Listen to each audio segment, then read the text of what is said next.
नमस्कार दोस्तों। आज का हमारा पहला क्वेश्चन, ईस्ट इंडिया कंपनी की स्थापना किस साल में की गई? तो इसका पहला ऑप्शन है ए 1508 ईस्वी में, बी 1600 ईस्वी में, सी 1620 ईस्वी में या डी 1606 ईस्वी में। तो इसका आंसर होगा बी 1600 ईस्वी में ईस्ट इंडिया कंपनी की स्थापना की गई। 31 दिसंबर 1600 ईस्वी में इसे ब्रिटेन की महारानी ने भारत के साथ व्यापार करने के लिए 21 सालों तक की छूट दी थी। बाद में इस कंपनी ने भारत के लगभग सभी क्षेत्रों पर अपना सैनिक तथा प्रशासनिक आधिपत्य जमा लिया। 1857 की क्रांति के बाद 1858 में इस कंपनी का विलय हो गया। उसके बाद भारत में ब्रिटिश राज का राज हो गया। अब बढ़ते हैं आज के हमारे दूसरे क्वेश्चन की तरफ। तो हमारा दूसरा क्वेश्चन है, फ्रेंच ओपन टूर्नामेंट किस कोर्ट पर खेली जाती है? ए हार्ड कोर्ट पर, बी क्ले कोर्ट पर, सी ग्रास कोर्ट पर या डी सॉफ्ट कोर्ट पर। तो इसका आंसर होगा बी क्ले कोर्ट पर फ्रेंच ओपन टूर्नामेंट खेला जाता है। यह एक मुख्य टूर्नामेंट टेनिस टूर्नामेंट है जो क्ले कोर्ट पर खेला जाता है। तो बढ़ते हैं हमारे आज के तीसरे क्वेश्चन की तरफ। तो हमारा तीसरा क्वेश्चन है, किस नदी के तट पर न्यूयॉर्क शहर स्थित है? ए कोलोरेडो नदी, बी अमेजन नदी, सी मिसिसिपी नदी या डी हडसन नदी। तो इसका आंसर होगा डी हडसन नदी पर न्यूयॉर्क शहर स्थित है। न्यूयॉर्क अमेरिका का सबसे बड़ा व प्रमुख नगर है। अब बढ़ते हैं हमारे आज के चौथे क्वेश्चन की तरफ। तो हमारा चौथा क्वेश्चन है, मीनाक्षी मंदिर भारत के किस राज्य में स्थित है? ए आंध्र प्रदेश, बी महाराष्ट्र, सी कर्नाटक या डी तमिलनाडु। तो मीनाक्षी मंदिर भारत के तमिलनाडु राज्य में स्थित है।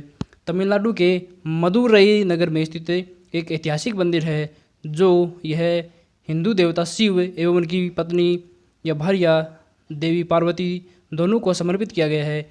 इस मंदिर में दक्षिण भारतीय स्थापत्य कला शैली का प्रयोग किया गया है और 17वीं शताब्दी में पांड्य राजा ने मीनाक्षी मंदिर का निर्माण करवाया था। अब बढ़ते हैं हमारे आज के पांचवें क्वेश्चन की तरफ। तो हमारा पांचवा क्वेश्चन है, बांदीपुर राष्ट्रीय उद्यान भारत के किस राज्य में स्थित है? बांदीपुर राष्ट्रीय उद्यान भारत के किस राज्य में स्थित है? ए कर्नाटक, बी केरल, सी मध्य प्रदेश या डी महाराष्ट्र। तो बांदीपुर राष्ट्रीय उद्यान भारत के कर्नाटक राज्य में स्थित है। यह प्रोजेक्ट टाइगर के तहत सन 1973 में एक टाइगर रिजर्व के रूप में स्थापित किया गया था। बांदीपुर राष्ट्रीय उद्यान टाइगर रिजर्व के रूप में स्थापित किया गया था। अब बढ़ते हैं हमारे आज के छठे क्वेश्चन की तरफ। तो हमारा छठा क्वेश्चन है, असहयोग आंदोलन कब शुरू हुआ था? असहयोग आंदोलन कब शुरू हुआ था? 1 अगस्त 1920 को, बी 5 अगस्त 1920 को, सी 10 अगस्त 1920 को या डी 16 अगस्त 1920 को। तो बता दूं, असहयोग आंदोलन 1 अगस्त 1920 को शुरू किया गया था। महात्मा गांधी जी के नेतृत्व में चलाए जाने वाला यह प्रथम जन आंदोलन था। अब बढ़ते हैं हमारा आज के सातवें क्वेश्चन की तरफ। तो हमारा सातवां क्वेश्चन है, बेल्जियम की मुद्रा का नाम बताइए। तो इसका पहला option A euro, B lira, C pound या डी पेसेटा। तो बेल्जियम की मुद्रा का नाम है बेल्जियम की मुद्रा का नाम है ए यूरो। तो बता दूं, बी लीरा जो है वो तुर्की की मुद्रा है। अब बढ़ते हैं हमारे आज के अगले क्वेश्चन की तरफ। बेल्जियम की मुद्रा नाम क्या है? यूरो। तो बढ़ते हैं हमारे आज के नेक्स्ट क्वेश्चन की तरफ। तो हमारा नेक्स्ट क्वेश्चन है, क्षेत्रफल की दृष्टि से भारत का सबसे बड़ा राज्य, क्षेत्रफल की दृष्टि से भारत का सबसे बड़ा राज्य कौन सा है? तो इसका पहला option A Bihar, B Maharashtra, C Rajasthan या डी उत्तर प्रदेश। तो क्षेत्रफल की दृष्टि से भारत का सबसे बड़ा राज्य सी राजस्थान है, जिसका कुल क्षेत्रफल 3,42,236 किलोमीटर स्क्वायर है। 3,42,236 किलोमीटर स्क्वायर है। क्षेत्रफल की दृष्टि से भारत का सबसे बड़ा राज्य है। अब बढ़ते हैं हमारे आज के अगले क्वेश्चन की तरफ। तो हमारा अगला क्वेश्चन है, भारतीय संविधान की 8वीं अनुसूची में कितनी भाषाओं को मान्यता दी गई है?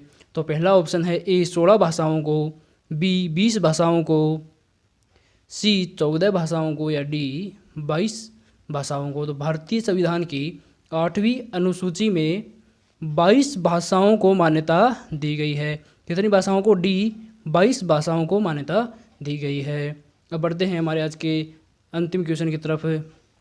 तो हमारा अंतिम क्वेश्चन है, मतलब 10वां क्वेश्चन है, भारत में वन अनुसंधान संस्थान कहाँ स्थित है? तो इसका पहला ऑप्शन ए दिल्ली में, बी लखनऊ में, सी भोपाल में, या डी देहरादून में। तो भारत में वन अनुसंधान संस्थान देहरादून उत्तराखंड में स्थित है। उत्तराखंड कहाँ है? देहरादून में है। तो भारत में वन अनुसंधान संस्थान कहाँ स्थित है? डी देहरादून में। तो ये आज का हमारा सेशन यही खत्म होता है।